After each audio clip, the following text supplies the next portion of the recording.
આપણા ગુજરાતના કલાકારો પ્રોગ્રામ ઓછા કરે છે અને ડખા વધારે કરે છે.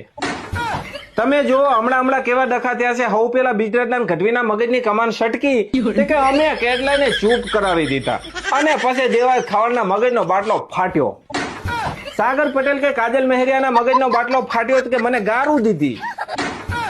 ભગવતસિંહ દેવાયત ખાવડની લઈ ગયા ગાડી અને દેવાયત ખાવડના મગજનો બાટલો પાછો ફાટ્યો કે હવે તૈયારી કરી દેજો, હવે તો કે બાજુ જ છે. હકાપા ગઢવી ગયા તો હોસ્પિટલમાં એમને કોઈ ઓળખ્યા નહીં. હકાપા ગઢવીના મગજનો બાટલો ફાટ્યો કે મને નથી ઓળખતા હકાપા ગઢવીને, હવે તો કે દેખાડી દઉં હકાપા છે કોણ. અને પછી આ છેલ્લે વિક્રમ ઠાકોરના મગજનો બાટલો ફાટ્યો. અને આ બધા બાટલા જે ફાટમ ફાટ થઈ રહ્યા છે એના પાછળનું એક કારણ છે. કારણ કે એક તો કલાકારોમાં હંપ નથી, અને હંપ નથી એટલે ભાજપ કોંગ્રેસ આમનો ફાયદો ઉઠાવે છે ને અમુક ને ફટવાડે છે. આપણા ગુજરાતના કલાકાર